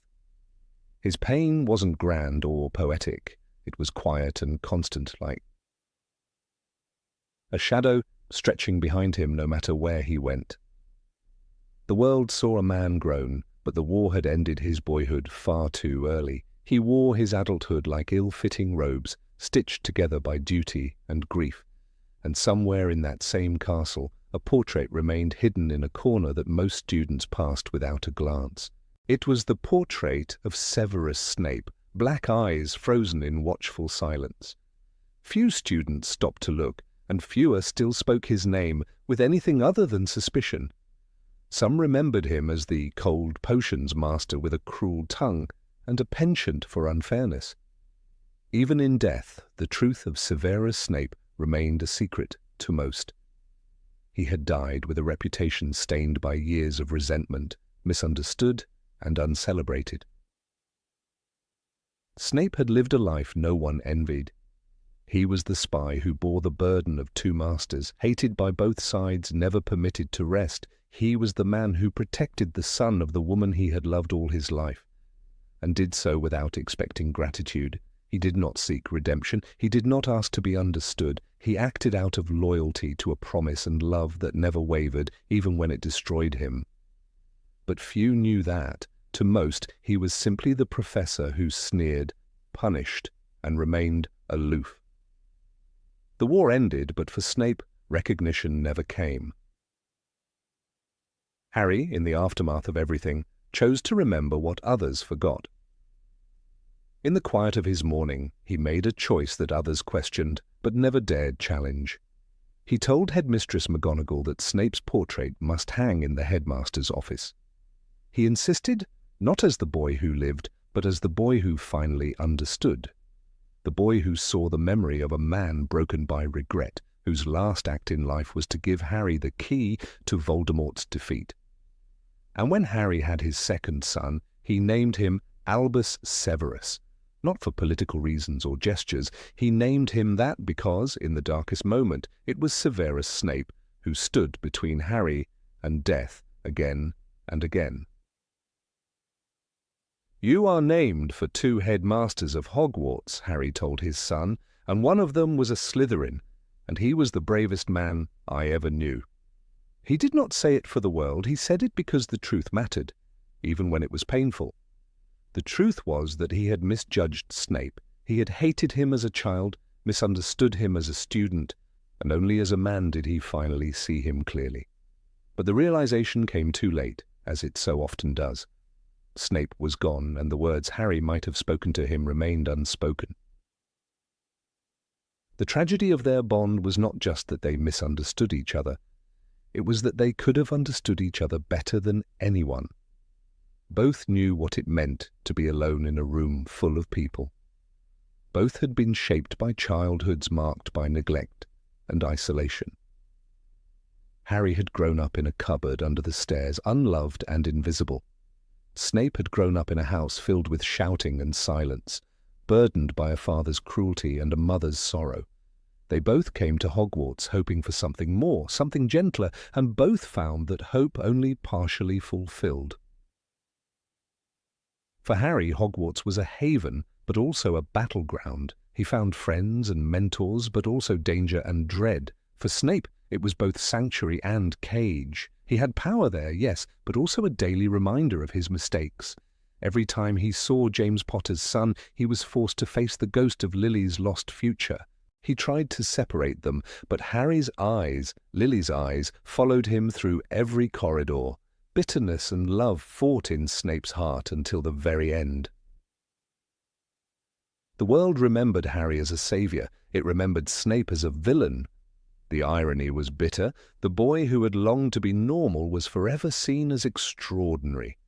The man who had sacrificed everything for good died in the shadows. Even Dumbledore, who orchestrated so many of their fates, had failed to bridge the gap between them. He had used both, Harry as a weapon, Snape as a shield, and though he had done so with a goal of peace, the cost was paid in scars that never truly healed. Snape's memories, poured into the pensive with shaking hands and dying breath, told a story no one had suspected. There was the image of a young man cradling Lily's dead body, his grief as raw and real as any parent's. There was the look in his eyes when he begged Dumbledore to protect her child, not because he cared for the child, but because he had failed the mother. His life from that moment on became a long, slow punishment, one he accepted willingly. The world never thanked him. He never asked it to. Harry's survival, in the end, was due in no small part to Snape's courage. From feeding him fake potions, to subtly guiding him through occlumency, to risking everything in the final battle, Snape moved like a ghost through the war, touching every major moment and leaving almost no trace. It was only fitting that his body was found alone, lying in blood on the floor of the shrieking shack, unmourned in that moment. He had died as he had lived, alone, unloved, and loyal. Harry, older and wearier, often walked the halls of Hogwarts after hours. Sometimes, when the castle was still, he found himself standing before Snape's portrait. He would look into those painted eyes and wonder what words they might have exchanged had there been time. He thought about the moment in the forest, when he went to die, and how he had felt peace, knowing what Snape had done for him. He had whispered, in that final moment before facing Voldemort, "I'm ready." And he had been ready only because he had seen Snape's truth. The bond between them was forged too late, but it was real. It existed, not in life, but in memory. Snape had understood what it meant to love someone so much that you would die for them, and live for them even longer. Harry understood what it meant to bear a burden not of your choosing, and still carry it with grace. They had both walked paths of pain. They had both stood at the edge of hope and chosen to protect others instead of themselves. In a world that craved heroes in bright armor, neither Harry nor Severus fit the mold. Harry was a reluctant hero who only ever wanted peace. Severus was a secret one who never wanted glory. But their lives intertwined in ways more intimate than battle. Harry carried Snape's memory like a weight he could not put down. He spoke of him with reverence to his children.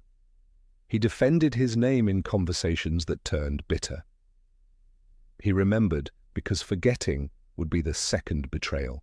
They were both misunderstood, not in the poetic sense, but in the daily erosion of self that comes when others only see what they want to see. Harry was the savior, not the orphan. Snape was the tyrant, not the guardian.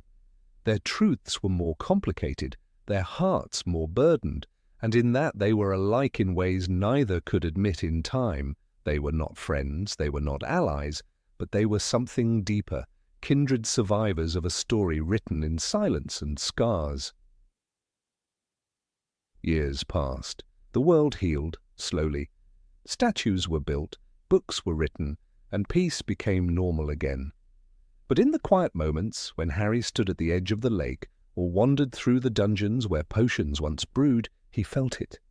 The shared loneliness that linked him to a man who had never once asked to be remembered. He remembered anyway.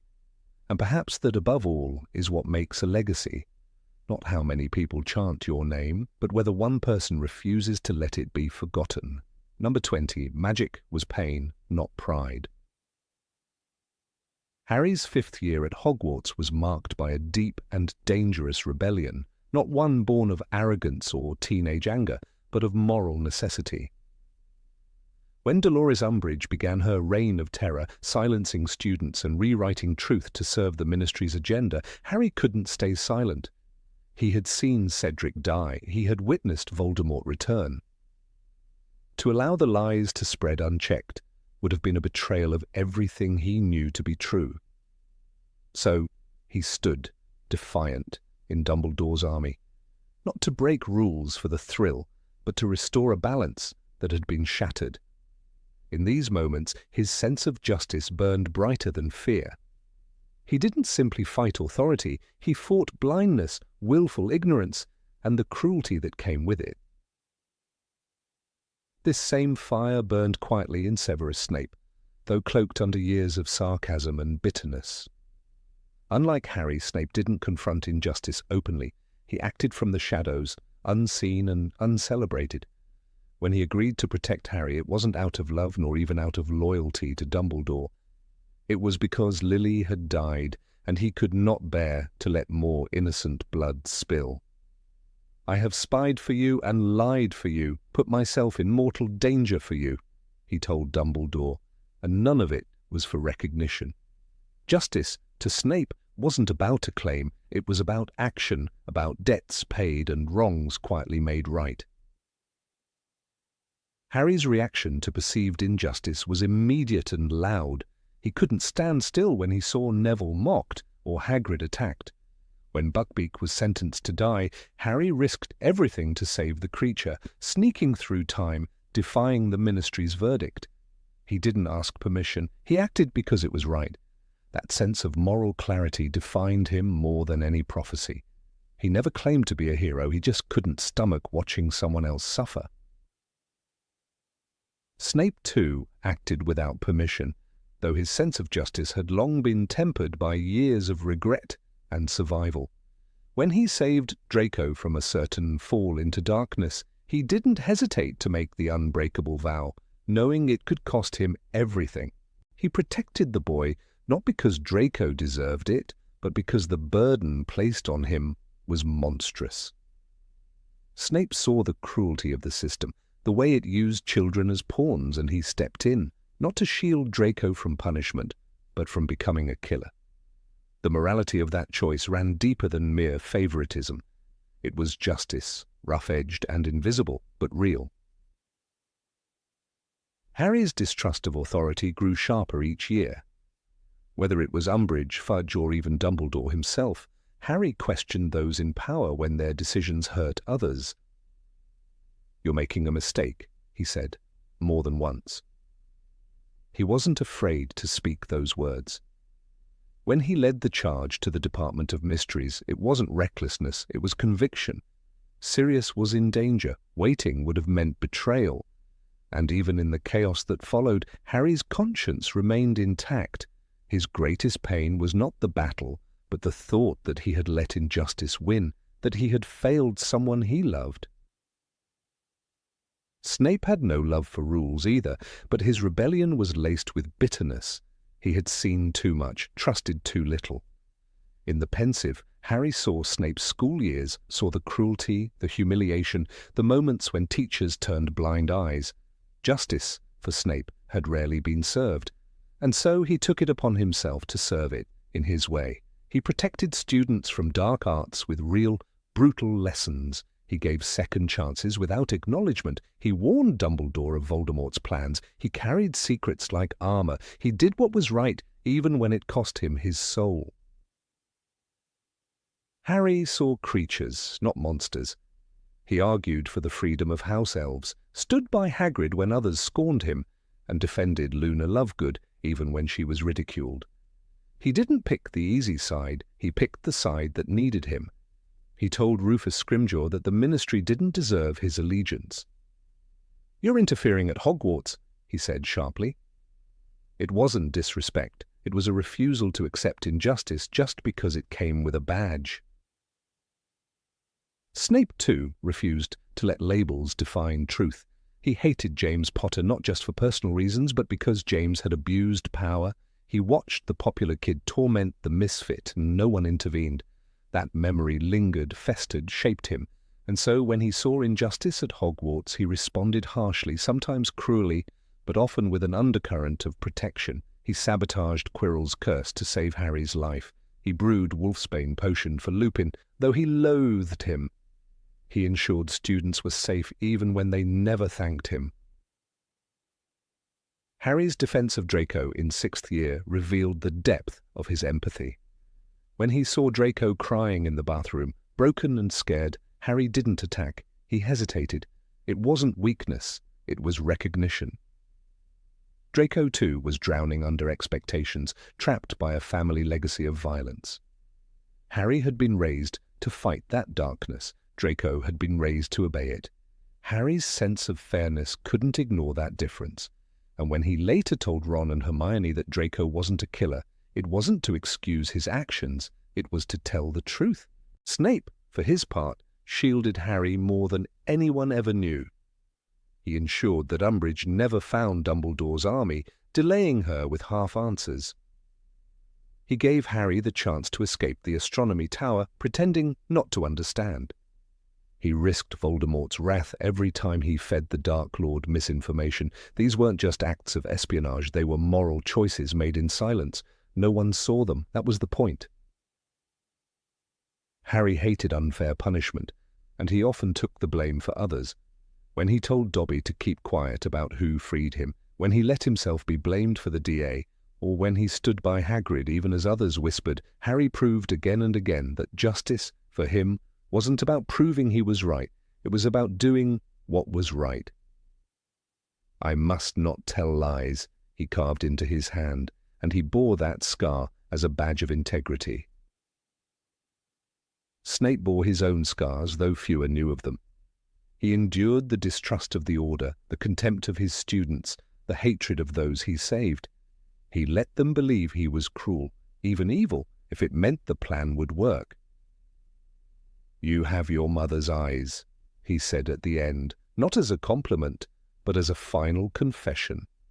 For all his bitterness, Snape had protected Harry's life at every turn, out of a debt he could never repay, but also out of a desire to correct a world where innocence was so often the first casualty. Harry's defiance was often framed as courage, but at its root was something deeper, a longing for justice. When he snapped at Fudge, when he challenged Dumbledore, when he walked into the Forbidden Forest to face death, it wasn't recklessness. It was the decision to do what must be done even when no one else would. "I'm going to keep going until I succeed, or die. Don't think I don't know how this might end," he told Ron and Hermione. It was never about winning. It was about not yielding to a world that hurt the wrong people. Snape's entire life became a penance. He had chosen the wrong side once, and he refused to do so again. Even when Voldemort returned and the world tilted into chaos, Snape didn't hesitate. He played a double game so convincingly that even the wisest couldn't read him. Yet every moment was calculated to protect the students, to shield the weak, to give the Order an edge. He let Dumbledore die, not out of cruelty, but as part of a strategy that ensured Draco wouldn't become a murderer. It was justice disguised as betrayal. Harry wept for Dobby, mourned Cedric, and carried the weight of every lost life. He didn't forget them. He let them shape him. His fight was never personal. It was always for others. When he said Voldemort couldn't understand love, it wasn't a boast. It was an indictment. Harry had been saved by love and lived to embody justice, not through sermons but through sacrifice. Snape too had loved once, and that love defined his every move afterward. Lily had been the one light in his life, and when he lost her, he could have turned to despair. But he turned to duty instead, not the blind duty of a Death Eater, but a duty born from remorse. He ensured Harry lived because Lily would have wanted it. And he ensured Voldemort lost because Lily deserved it. He wasn't a hero in the eyes of the world, but in the quiet architecture of justice, he was a pillar. Harry forgave even when he had reason not to. He forgave Ron for leaving, forgave Draco for his cowardice, even made peace with Dudley. That ability to let go of hate was part of what made him just. He knew that justice wasn't vengeance, it was restoration. It was a world where people could be better than they were yesterday. It was why he named his son after Snape, not because Snape had been kind, but because he had been fair, in a way no one else could see. Snape never asked for forgiveness, but he earned it nonetheless. In death, his truth was revealed, not in triumph, but in tears. Harry saw it all, the memories, the sacrifices, the silent courage. "He was the bravest man I ever knew," Harry said, and it wasn't praise, it was recognition.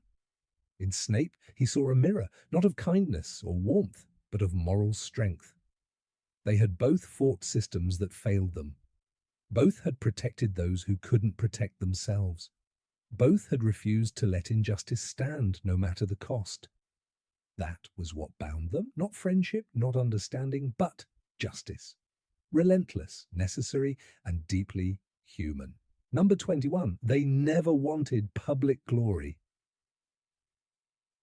When Harry Potter stood amidst the rubble of the Great Hall, surrounded by ash, silence, and the fallen, he did not lift his wand in triumph. He did not speak to the gathered crowd, nor did he offer a single word to the reporters that would soon arrive like crows. In the moment of his greatest victory, Harry disappeared. He went to the headmaster's office, where portraits whispered, and Dumbledore looked on with sorrow and pride. He repaired the Elder Wand, placed it back in Dumbledore's tomb, and walked away. There were no parades, no statues, no anthems, just a boy who had been forced to become a warrior, longing for a life without applause. Years later, the wizarding world spoke of Harry in reverent tones, often attaching his name to great reforms, laws, and causes. But Harry never stepped into politics. He did not wear the title Saviour of the Wizarding World like a crown. He avoided the limelight, refused interviews, and shunned grand ceremonies. He became an aura, not to bask in glory, but to ensure that other children wouldn't grow up with nightmares carved into their souls. He loved Ginny quietly, raised his children gently, and remained grounded in the kind of anonymity that people like Gilderoy Lockhart could never comprehend. Harry never sought a monument, he sought peace. Severus Snape, too, vanished from the light, though he had never sought it in the first place. Long before the final battle, Snape lived in shadows. Not just physically in the dungeons, but spiritually, emotionally. He was a man misunderstood by nearly everyone, and he made no effort to correct that. To most, he was cruel, cold, and irredeemable. The truth of his loyalty, his pain, and his sacrifices was locked away in memories he entrusted to a boy who had every reason to hate him. He could have begged for understanding. He could have cleared his name. He did neither. Snape's disdain for public recognition ran deeper than bitterness. It was entwined with guilt. The boy who whispered the prophecy to Voldemort never stopped blaming himself for what followed. Lily's death became the defining fracture in his soul. Always, he said, and in that single word he revealed a lifetime of penance. Recognition was not just unwanted, it was a violation. To be applauded would have been to desecrate the very remorse that drove his every action. He preferred hatred over false reverence, rejection over forgiveness he could not accept. When Dumbledore tasked Snape with the most dangerous double life imaginable, it wasn't for accolades, it was a mission of self-destruction disguised as duty. He risked his life daily, endured the hatred of colleagues and students, and murdered the only man who ever saw him fully, all to ensure the safety of a child who bore his tormentor's name and face. The pain of that contradiction never left him. Snape's legacy was born in silence, shaped in secrecy, and ended in obscurity. There is no portrait of Severus Snape in the headmaster's office, and that perhaps is fitting. Harry and Snape shared a unique bond, not in affection, not in warmth, but in philosophy. Both rejected the performance of heroism. They did not need ovations to validate their choices. For Harry, the accolades felt hollow. For Snape, they felt obscene. They walked different roads to the same destination, a quiet life, a hidden grief, a hope for inner healing. They were not alike in temperament, but they were identical in their refusal to be worshipped. That quiet resistance to glory bound them more intimately than either would have admitted. James Potter, in contrast, embraced the spotlight. As a student, he relished attention, led with charisma, and seemed to exist in a permanent stage light. He was talented, bold, and admired by many. He saved Severus from a prank gone wrong, not out of friendship but out of pride. His courage was real, but it was loud. His gestures were grand. He loved being seen. Even as a member of the Order of the Phoenix, James remained the golden boy of Gryffindor, respected and visible. And while he died a noble death, he died a public one, facing Voldemort without a wand, protecting his family with a lion's heart, remembered with honor. Harry did not inherit that love of attention. He inherited James's courage, but not his showmanship. From the very beginning, Harry shied away from his fame. When he arrived at Hogwarts, students whispered his name like a spell. Harry Potter, they said, with awe and curiosity. But Harry wanted none of it. He hated being pointed at. He cringed when his name was praised. "I'm just Harry," he once told Hagrid. And he meant it. Even as he grew into his legend, he clung desperately to the idea that he was no different from anyone else. The Triwizard Tournament solidified his discomfort. Forced into the spotlight, accused of cheating and celebrated for victories he never sought, Harry endured a circus of attention. Reporters like Rita Skeeter distorted his words and painted him as a dramatic hero or delusional liar. He didn't fight for image. He fought for truth, for Cedric's memory, for the right to mourn without cameras. And when he held Cedric's body in that graveyard, with Voldemort rising and Death Eaters watching, Harry knew then that glory meant nothing. Pain, real pain, had no audience. Snape, too, knew the cost of pain in solitude. He endured a lifetime of stares of revulsion, suspicion, and fear. But when he died, he asked only one thing of Harry: "Look at me." It was not a plea for recognition, but for remembrance, not of his deeds, but of who he was beneath the sneer. It was a final human moment in a life denied humanity. No medal could have honored him more than Harry's silent understanding.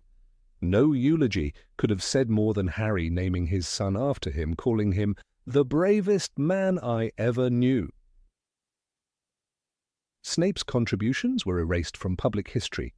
Few knew the truth. The Order of the Phoenix grieved him quietly. Hogwarts moved on. His grave, if it exists, is likely unvisited.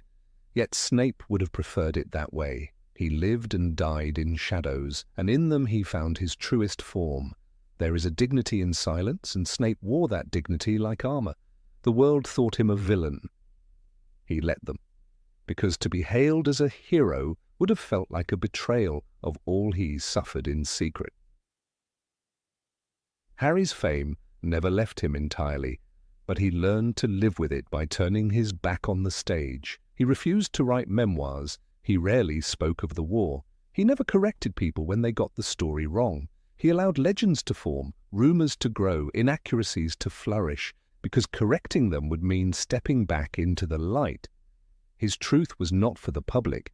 It was for his children, for his memories, for the grave of a man he once despised and came to respect. Harry became a symbol, yes, but only because he never tried to. There's a certain poetry in how both Harry and Snape found strength not in recognition, but in rejection of it. Their power came not from applause, but from endurance, from making choices that hurt, from loving quietly, from sacrificing without witness. The world isn't split into good people and Death Eaters, Sirius once said. Harry and Snape knew that more than anyone, and they bore that truth alone, one in youth, the other in bitterness, both burdened by the same invisible weight, to be misunderstood and still do what was right. Their lives diverged in many ways. Harry had friends, love, a family. Snape had isolation, bitterness, and ghosts. But at their core, both men craved the same thing, not attention, but peace, not validation, but redemption. Harry found it in the laughter of his children. Snape never quite found it, but in death he was granted a measure of it, through Harry's forgiveness, through the naming of a son, through the truth that lived in Harry's memories, not in newspapers, not in the ministry, but in the heart of the one person who mattered most. There is a moment, shortly after the final battle, when Harry uses the resurrection stone. He sees his parents, Sirius and Remus, but not Snape, because Snape was never part of that world, the world of warm goodbyes. He remained on the periphery, even in memory. Yet when Harry stands at King's Cross Station with Albus Severus, he carries Snape with him. Not as a friend, not even as a mentor, but as a shadow that taught him more than light ever could. "You were named after 2 headmasters," he says, but only one of those names was whispered. The irony, of course, is that neither Harry nor Snape could have survived without the other. Snape protected Harry because of Lily. Harry redeemed Snape because of memory. Their bond was forged in silence, in wounds, in a shared contempt for spectacle. They walked through fire for different reasons, but both emerged with the same desire, to be left alone. To live a life not measured in headlines or applause, but in the quiet spaces between. Even in the darkest of times, Harry never let pride guide him. He turned down the spotlight not because he was humble, but because he was tired, because he had seen too much, because he understood, like Snape, that true heroism has no audience. It's made in hidden places, forged in pain, and remembered only by those willing to look closely. "Fame is a fickle friend, Harry," Dumbledore once warned. Harry listened, Snape always knew, and so in the final accounting, when the names of heroes are etched in gold, it is fitting that neither Harry nor Snape asked for theirs to be written. They remain instead in hearts, in memories, in whispers, not as icons, but as men who did not seek to be admired, only to be understood, if ever, and if not, then to simply be. Number 22. Voldemort was their true enemy. In the heart of the war-torn wizarding world, where loyalty was often a cloak for cowardice and bravery, masked unbearable grief, two men stood on opposite sides of a classroom and the same side of a battlefield. Harry Potter and Severus Snape were never friends. They shared no laughter, no camaraderie, no gentle understanding, and yet, in the darkest corners of their hearts, something stirred that bound them more closely than either would admit. A shared hatred for Lord Voldemort, a man who had scarred them both in ways too deep for healing. For Harry, the wound was fresh and visible. The scar on his forehead throbbed like a warning bell, a cruel reminder that he was marked not by choice but by fate. Voldemort had taken everything from him, a family, a childhood, a sense of normalcy. But more than that, Voldemort was the embodiment of everything Harry stood against: cruelty, tyranny, and the destruction of the innocent. "I want to be the one to kill him," Harry confessed, in Harry Potter and the Half-Blood Prince, not out of vengeance alone, but out of a need to protect those who still had something to lose. Snape, on the other hand, bore his scars internally. They festered in silence, hidden beneath layers of sneering contempt, tightly controlled rage. For Snape, Voldemort was not just a master or a leader, he was the thief of his only love. Lily Evans had been the light in Snape's otherwise grim existence, and Voldemort had snuffed that light without hesitation. He had offered her mercy, but only at the cost of everyone else she loved, and when she died, something inside Snape died too. He became a ghost of the man he might have been, existing only to atone and to protect the child she had died for. There was no glory in their hatred, no satisfaction. Harry didn't want a statue erected in his name. Snape certainly didn't care for applause. Both men were propelled by pain, deep, personal pain that Voldemort had carved into their lives like a signature.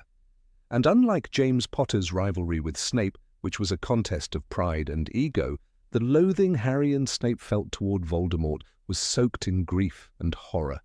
It was not schoolyard bitterness. It was the agony of betrayal and loss.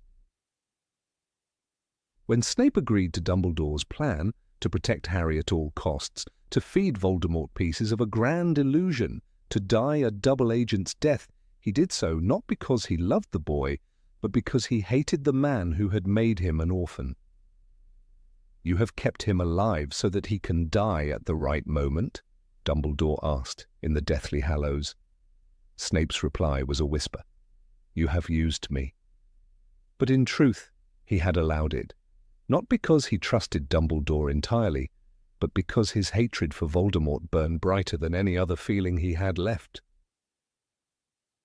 Harry, too, made choices not for vengeance, but for love. A love Voldemort would never understand. Time and again he walked into danger not out of recklessness, but because he refused to let fear rule his decisions. In the graveyard at the end of the Goblet of Fire, when Cedric was murdered and Voldemort rose again, Harry saw not a villain, but a monster who viewed life as expendable. And in that moment, hatred solidified in him, not the childish anger of a boy who had lost his parents, but the fury of a young man who saw the world unravel and could not let it stand. Snape had once sought power, had dabbled in dark arts and found comfort in the ideology of strength through fear. But Voldemort turned that dream into a nightmare. He took Snape's faith and twisted it, using his loyalty to destroy the one person Snape truly loved. Snape's defection to Dumbledore's side was not noble, not pure. It was desperate, fractured, but it was real.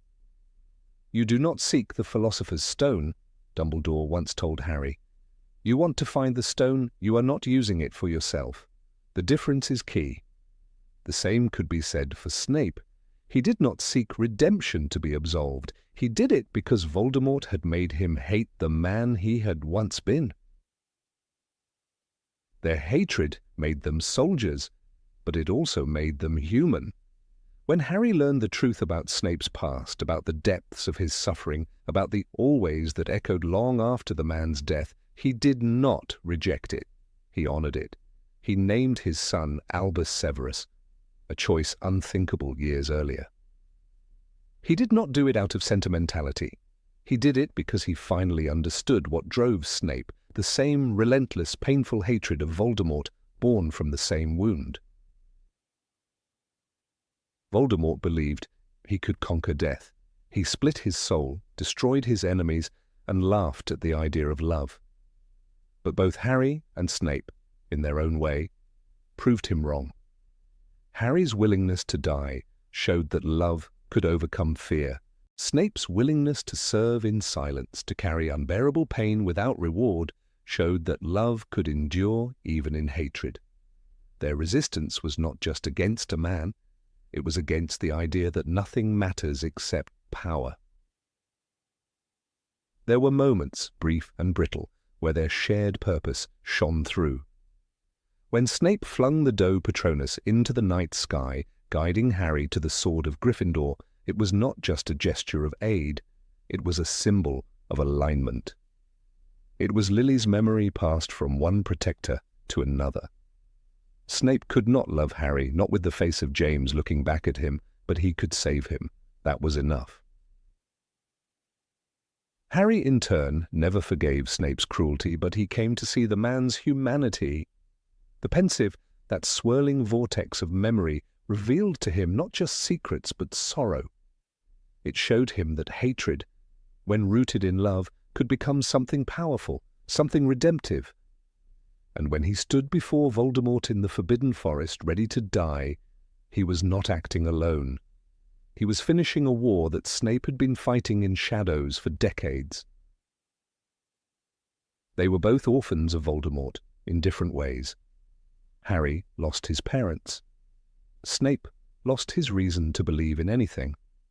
And both chose not to become like the man who had taken from them. That choice, again and again, defined them more than their talents, their titles, or their temperaments. It was not easy. Snape's life was bitter, isolating. Harry's was filled with danger and loss, but both held on to the one truth Voldemort never grasped, that pain does not excuse cruelty and loss is not a license for destruction. Even in their final moments, this truth echoed. Snape's last thoughts were not of revenge, but of Lily, of eyes that reminded him of all he had lost and all he still fought to protect. Harry's last stand was not a strike, but a surrender, an acceptance that only by dying could he ensure that others would live. Both men, in their own way, gave themselves to a cause not of ideology, but of humanity. The war left scars, it always does, but in the broken pieces of Snape's life, and in the courage of Harry's heart, Voldemort's ideology was undone. He believed himself to be a god among mortals, but two broken souls bound by grief made sure he died a mortal death. Snape's life may have been spent in the shadows, but his purpose was luminous. Harry's journey may have begun with vengeance, but it ended with understanding. They did not need to speak of forgiveness. They did not need to shake hands. Their shared hatred was enough. It moved mountains, it broke curses, it carried the weight of the dead. It became a fire that burned away the darkness, not with triumph, but with truth. For Voldemort's greatest failure was not his death, but his inability to see that the strongest weapon his enemies wielded was not their wands, it was their wounded hearts. And so in the tapestry of war, Between spells and secrets, two figures stood, one in black, one in Gryffindor red. Divided by history, united by pain. Both with eyes fixed on the man who had ruined them. Neither seeking glory, neither expecting peace, but both determined to end a reign of terror, not with hatred alone, but with the last, flickering embers of love that Voldemort could never understand. Number 23, they became what they never wanted to be.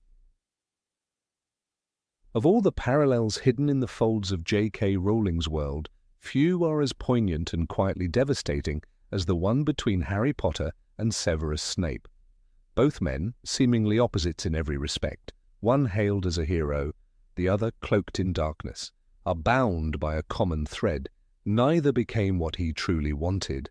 They bore the weight of roles they never asked for, transformed not by desire, but by necessity, by pain, and by loyalty that demanded too much and gave too little. Harry Potter never dreamed of being a warrior. He did not long for fame, nor did he crave prophecy. What he wanted more than anything was to be ordinary, a boy who could laugh without fear, who could walk down Diagon Alley without whispers following his every step. He dreamed of lazy Sundays at the Burrow, flying on his firebolt just for the thrill of wind and sky. Yet his very birth thrust him into a tale written long before he could speak. The boy who lived was a name the world gave him, but not one he chose. From the moment Voldemort failed to kill him, the story was no longer his own. Snape, too, had a dream. He wanted to be noticed by Lily Evans for more than his spells and his knowledge of the dark arts. He yearned to be seen as someone worthy, someone lovable. For a boy from Spinner's End, trapped between a violent home and a school that whispered behind his back, Lily was light, laughter, salvation. He did not dream of being feared. He did not long for the cold corridors of the dungeons or the sharp hiss of detentions. He dreamed of belonging. Yet somewhere between hurt pride and a wrong word, he lost the only person who made him feel real. Always, he whispered years later, not to her, but to a memory. Harry did not want to fight. In his first year, he faced Quirrell and the Mirror of Erised only because there was no one else. In his second, he entered the Chamber of Secrets for Ginny. In his fourth, he was forced into a tournament and watched Cedric Diggory die because fate demanded it. By the time he was 16, carrying the prophecy Dumbledore revealed, neither can live while the other survives. He had accepted that his life was not his own. He stopped playing Quidditch. He stopped laughing. He became a weapon, a symbol. Snape did not want to be hated, but after Lily's death, he made a choice that burned his dreams to ash. He turned against the man he had followed, knelt before Dumbledore, and asked him to protect the boy with her eyes. "Hide them all, then, and keep them safe, please." That plea cost him everything. He was never trusted. He became a spy among murderers, a traitor among protectors. Dumbledore gave him a role that demanded sacrifice without recognition, loyalty without warmth. Snape's life became a shadow dance, and he wore his bitterness like armor, pushing away every hand that reached toward him. Harry longed for connection, for Sirius, for Remus, for any adult who could guide him. But they died, one after another, and he learned to close his heart. He led Dumbledore's army not for glory, but because someone had to. He faced Voldemort again and again, not out of bravery, but because there was no one else left to stand. Each victory left him more alone. "I never wanted any of you to die for me," he told them, aching, before walking into the forbidden forest to die. There at last, he understood what it meant to give everything.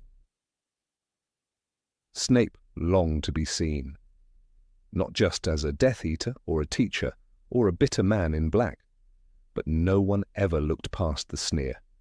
He loved Lily, but the world only remembered how he called her mudblood.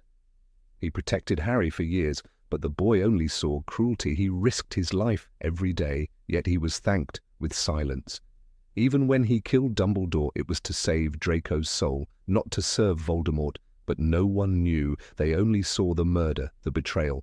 Not the man who cried over a corpse in a tower, his hands shaking, his eyes begging for forgiveness that would never come.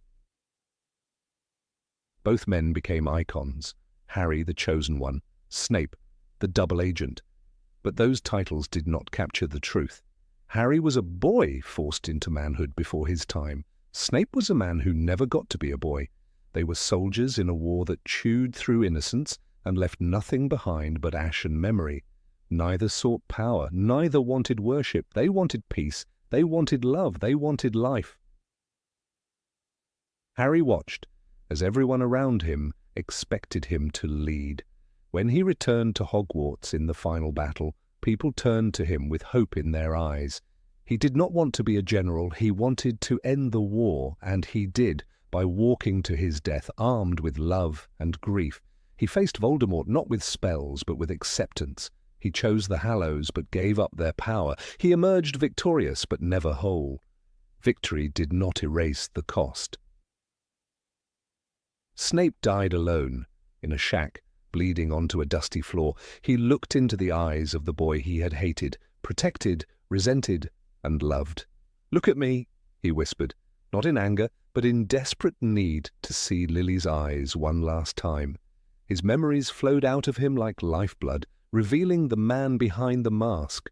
But he would never know that Harry saw, that Harry understood, that Harry forgave. Redemption came too late. James Potter, by contrast, was exactly what he wanted to be. A hero, a popular boy, a protector. He died for his wife and child, and the world remembered him as brave and beloved. His story ended cleanly, but for Harry and Snape, the lines were blurred. Their heroism was not pure. It was forged in pain, in compromise, in decisions no child or man should have to make. They did not choose to be heroes. They were chosen by circumstance, and they did not run. Both men bore unbearable burdens. Harry carried the weight of prophecy. Snape, the weight of guilt. Harry was told he must die. Snape lived every day knowing Lily had died. They were two sides of the same coin, love and grief, sacrifice and duty. Harry's scar marked him as chosen. Snape's silence marked him as condemned. But both walked forward. Not because they wanted to, because they had to. Harry's greatest strength was his capacity for love, even in a world that gave him so little of it. He forgave Dudley, Draco, and even Voldemort's followers. He named his child Albus Severus, honoring the man he once loathed. In that choice he acknowledged the truth, that bravery takes many forms, and sometimes the bravest thing is to live without recognition. Snape's greatest strength was his capacity for loyalty. Not to Dumbledore, not even to the Order, but to Lily. Every action he took after her death was for her.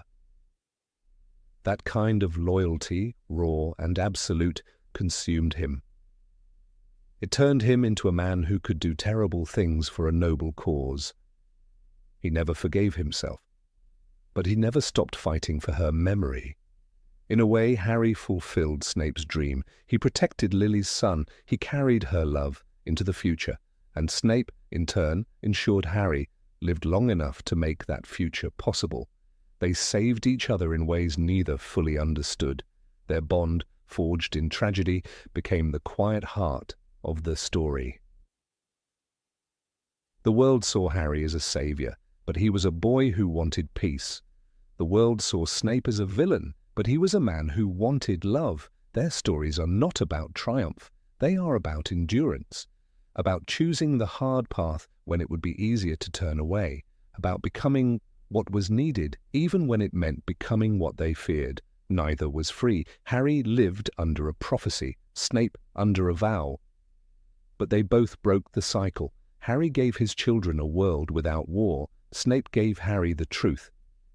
And in that truth was the recognition they both deserved. For Harry it came in peace, for Snape it came in memory. Their destinies were mirrors, both unwanted, both accepted, both endured. They were not James, they were not Dumbledore, they were not heroes in the traditional sense, but they were necessary, and they did not run. In the end, what binds them is not just sacrifice, but understanding. In their final moments, Harry in the forest, Snape on the floor, they faced death with eyes wide open, and in doing so they gave the wizarding world something more than victory. They gave it truth.